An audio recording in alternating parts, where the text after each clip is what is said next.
Hey coin collectors, and welcome to DC Coin World International Coin Channel. Today we're going to look at the 1964 Kennedy half. A very strange story behind this half, and we're going to talk about how the Kennedy half came about, how many different kinds of Kennedy halves they made, what the specialty Kennedy halves are, and what they're worth. So let's just start right at the beginning. In 1948, they came out with the Benjamin Franklin half. It followed the Walking Liberty half dollar, and the Benjamin Franklin half was set to go for years. And this is a 1963 version that you see right here, and you see it says Liberty at the top, and God We Trust underneath, 1963 for the coin. And we tip it up, it was a 90% silver half.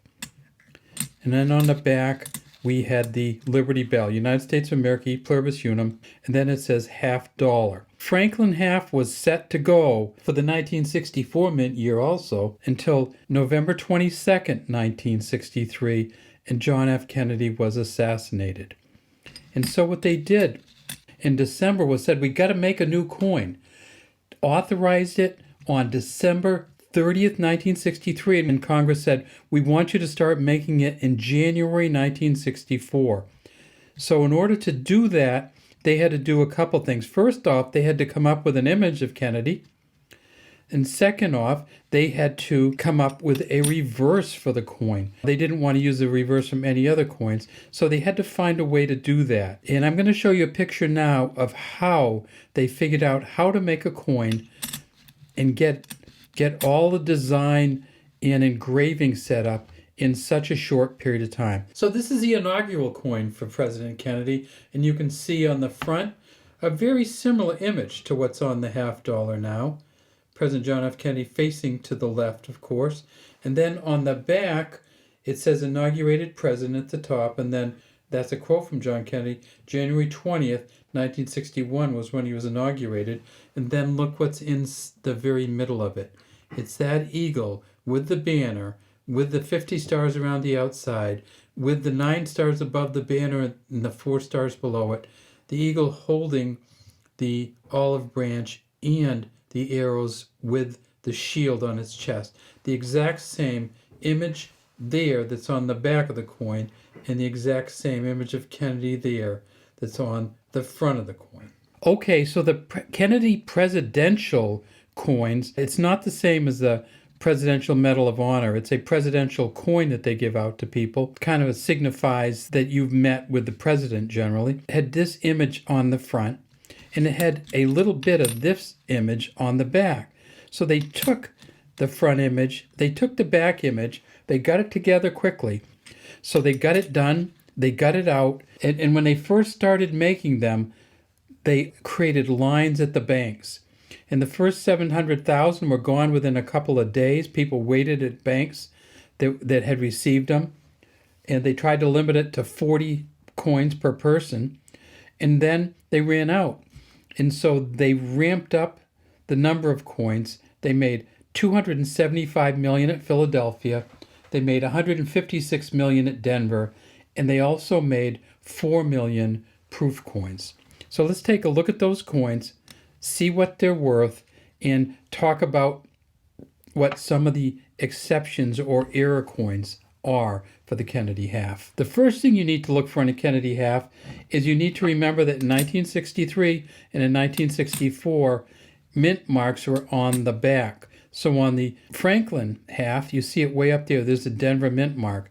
On the Kennedy half, you have to tip it over to the back to see what the mint mark is, and you'll see that right there, next to the eagle's claw, which holds the olive branch, there's a D, and that's for the Denver mint.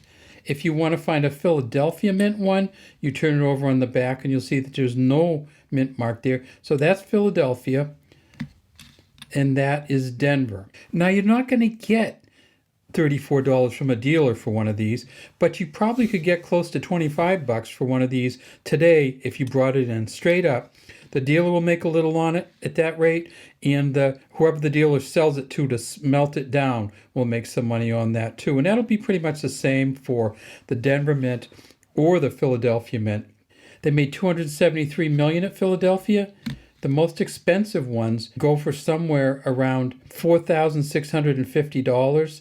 for a Mint State 67 Plus. The auction record is $57,600 for one that just had incredible coloring, and I'm not sure why it went for that much. If you get down to a Mint State 65, it goes down to about $60. So not much play in getting these graded, because if it's going to cost you $40 or $50 to get it graded, and it's going to be worth $60, you got to be pretty careful about grading these. All right, what about the Denver ones? So this D on them. They made $156 million. The auction record is $22,300, and they've actually found a Mint State 68 from Denver, the highest quality half PCGS has ever seen from 1964, and that goes for about $26,500. Now, they also, of course, had the proof coins. How will you know if it's a proof one from 1964? Well, won't have any mint mark on it because the proof coins were made at Philadelphia, where they made 4 million of them, and it'll have a different kind of finish on it than this. It'll have that shiny proof finish. It doesn't have to be a deep cameo proof finish, but it will have a pretty shiny finish on it. So you might be able to find one out there. If you can get a proof 69 without the specialty accented here, it can be worth as much as $2,700. They've graded 139 proof 69 1964 Kennedy halves already. What about that accented hair version? Let's talk about that. Because they did the big rush job and actually came out with the Kennedy half within a little over a month after he died, they didn't have a chance to run it by Jacqueline Kennedy, President Kennedy's wife, until they got the coins already set up. When they ran it by her, she said, the hair was a little sparse in here. And she said, I would like it if you kind of made that hair a little bit, kind of fluffed out the hair a little bit, made the hair a little bit more visible than is in a coin like this. So we'll show you how to find that accented hair version online with some pictures at the PCGS website. So here's a picture from the PCGS website, and you can see on the left here, that's kind of the normal hair, and you can see the arrow goes in and shows how the hair is on almost all of the proof coins. And then on the right, you see the accented hair, and you can see just the difference there. See how much fuller it is there where the arrow points than it is on this side.